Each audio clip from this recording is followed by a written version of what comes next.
tell me? Can someone raise their hand and tell me, what did we learn last week? What did we learn last week in reading? It starts with a P, Emily. Poetry. Poetry. We talked a lot about poetry, right? We talked a lot about poetry. So, if you remember, one of the big things that we talked about is always doing our poetry basics before we start reading a poem. And the reason that we do that is because whenever we do our poetry basics before we read a poem, it helps us identify and understand what kind of poem we're going to read before we actually read it. Aiden, do you have anything else to add that we learned about last week? No, I'm just telling you. I just know one of them. You know one of them? All right, what's one of our poetry basics? Well, I actually know two, but I'll only tell you one. Okay. So it's like the first one, Okay. circle and read the title. The very first one, you have to read the title, right? Read and circle the title is the very first one. So we're going to actually practice our poetry basics here in a second. Before we do that, I actually want to talk about, so whenever we're reading a poem, okay, and actually it's not even poems, authors also do this in books. So when we're reading a poem or books, our authors like to use figurative language. So figurative language is different types of kind of tools that authors use and they pull out. So to give their writing some more kind of depth and to make it more interesting. And so we actually have to know what these different types of figurative language are, what they are called, because when we're taking a test or even when we're just looking at a poem, we have to know what it's called. So then we're able to identify it and say, oh yeah, I know what that is. That's this, right? So hold on, put your hands down. Let me finish this and then I'll let y'all help me with the poem, okay? So we are going to talk about our poetry tools, okay? Poetry tools. So these are just some different poetry tools that we're going to have. So the first one I want to talk about, and you have probably heard about this one before. The first one we're going to talk about is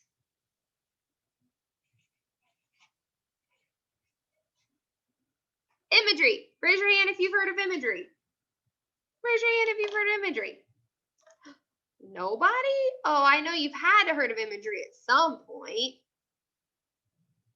No? Okay. So is imagery pictures? Yep. So imagery is when an author helps a reader form a picture in their mind. Okay? So imagery is when an author helps a reader form a picture in their mind. So this is when I'm kind of giving you all kinds of like details and I'm telling you like all this different stuff that's going on. So then you can form this kind of mental mind image and this mental picture in your brain. Okay? My next one that you may have heard of is, this is a big one, personification. And you may have heard of this before. This is kind of a biggie. This is something that actually gets used a lot. And I bet when I say it, y'all are going to be like, oh yeah, I've heard of that. So personification is when an author gives human traits to something that is not human. So actually, like Junie B. Jones that we just read whenever she was saying that the elephant was talking, can elephants actually talk? Can that elephant actually talk and tell her that he was suffocating? No. So our author used some personification, right? And he gave the elephant a voice, right? And told Junie B that he was suffocating, even though we know stuffed elephants don't actually talk, right? But he gave that elephant some human traits. Yes, Aiden. But elephants can talk with their trunks. They can make noises, but not necessarily talk. The noises is how they talk. Yes. But in elephant language. Yes. All right. So then so another type of poetry tool that actually we've already talked about is hyperbole, right? We talked about hyperbole last week. So if you remember, we'll just do a quick little review. Hyperbole is an over exaggeration, right? It's when someone over exaggerates. So actually, there's somebody that's a really good example of a hyperbole, a book that we've been reading, who's really good. Which author is really good at using hyperboles? What book have we been reading? For Read Aloud. Emily or Bella. Let me do Bella. Bella hasn't done it. Oh, Bella, what book have we been reading? Sorry, Emily. Junie B. Jones. Junie B. Jones, right? So the author, Barbara Park, she is great at using hyperbole for Junie B. Jones. Junie B. Jones over exaggerates everything, right? Literally everything possible.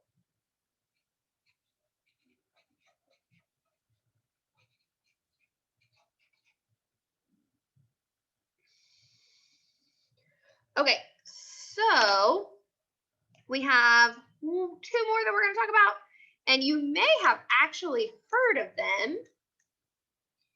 They're 2, I hope, easy ones, because I want to say y'all may have heard of them before.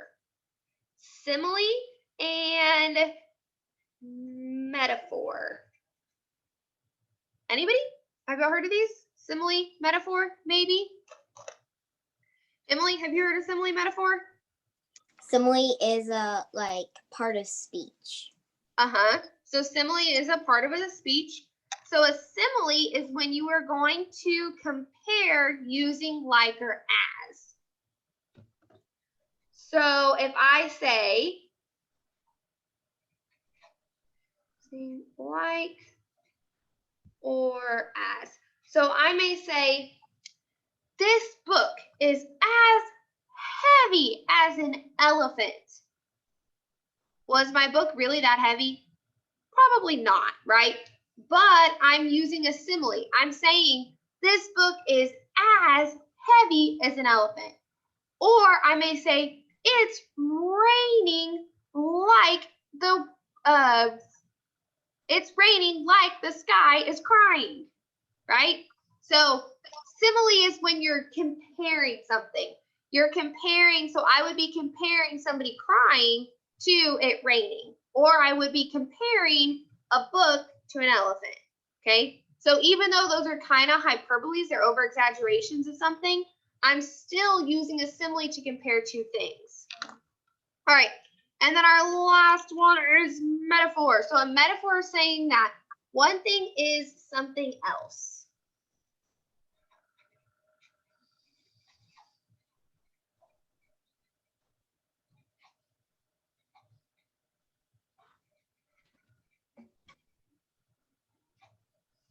So what this means is, if I were to say if I were trying to say that, man, this water tastes just like apple juice or something, right? I'm kind of trying to tell you that my water tastes like something else, right? So our metaphors and similes are used a lot in writing. They're actually probably used, I would say, more whenever you're writing than whenever you're reading necessarily, but they are used a lot while we're reading. So we do have to make sure we know what they are. And I can guarantee you they will get asked on a test at some point, because our question makers like using these words. They like being tricky and using these. All right. So now that we've learned our poetry tools, let's do an actual poem. So this is the perfect cup of hot chocolate. Perfect cup of hot chocolate. All right, so we're just gonna do one poem today all together. So who can help me? What do I need to do first? Aiden, you already told me, so can you repeat it? What should I do first? Read and circle the title. Read and circle the title. The perfect cup of cocoa. Circle my title. All right, what's the next thing I need to do? What's the next thing I need to do? Ollie, what's the next thing I need to do? Number the lines and stanzas. Number the lines and stanzas. Well, I used kind of a thick marker. Hopefully y'all can see this.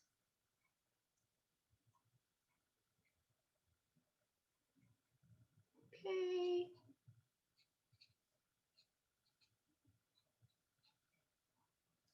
All right, number the lines and stanzas. Then what do I need to do? This is super easy part. Emily, you know what I need to do next?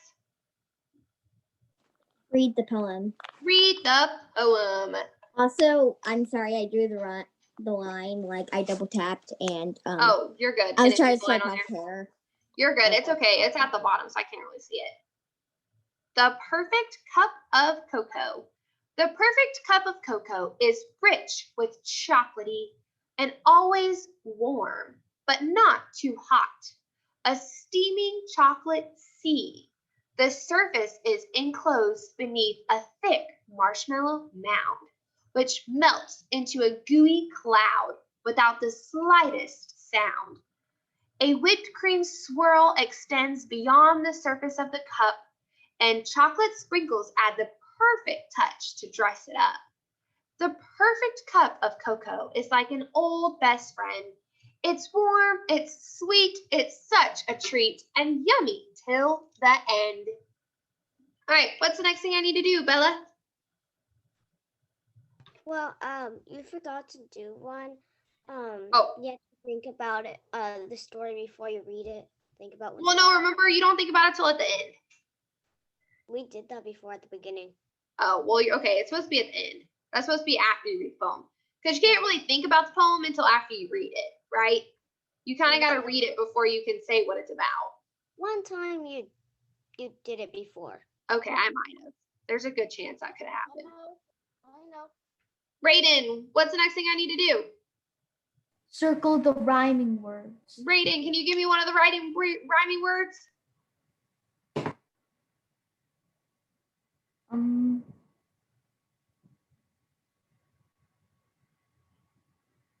I'll pass. Pass? Okay, can someone else give me a rhyming word? Bella, can you find a rhyming word?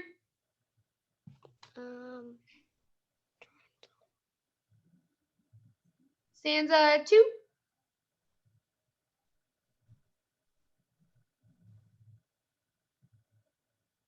Or stanza 1, or 3, or 4.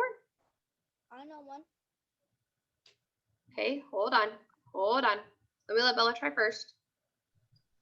Bella, you need some help? I'm looking at the stanzas right now. Okay.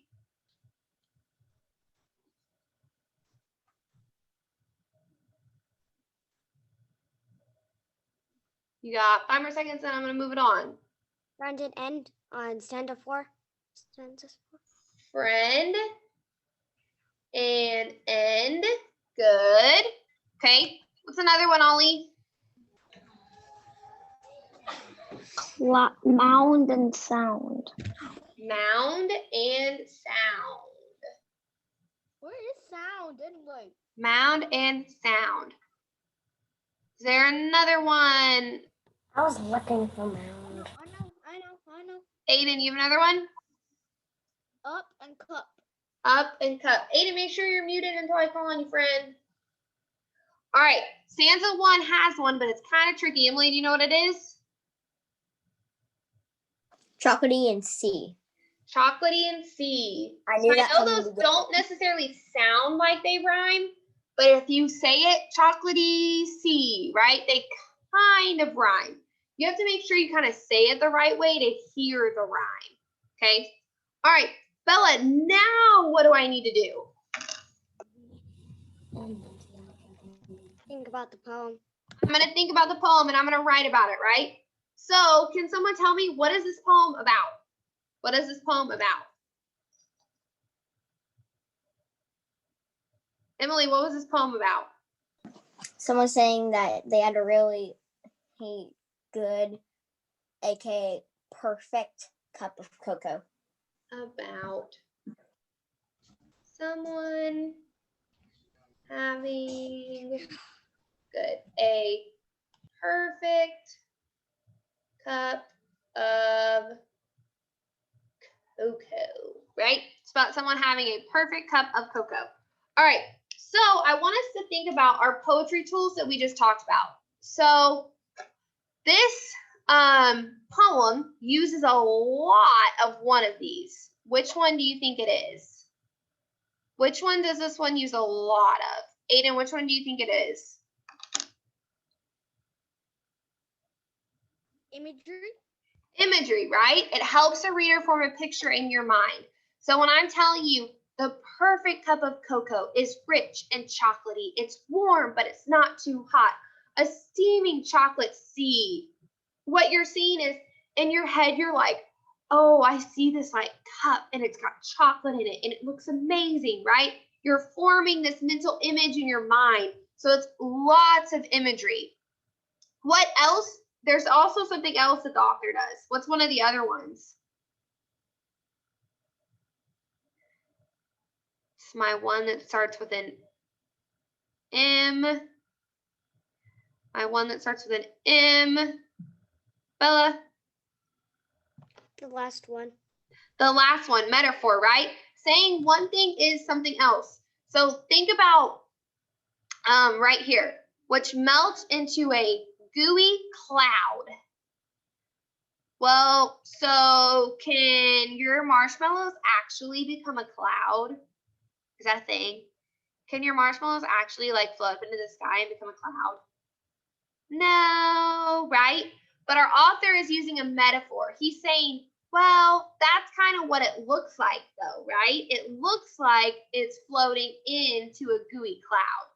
It looks like it's doing this. Or, let's see. There's one more. Oh, what about this one? Is like an old best friend. What is that? Is like an old best friend. Aiden, which one is that? Simile. Simile, right? Is like a best friend. So our author is using a lot of different poetry tools in this poem. And then all of this we said was imagery. Really, the whole poem you could say is imagery. The author uses imagery throughout the whole poem. All right, so that is our reading lesson for today. So for independent reading, what you are going to do is you are going to be,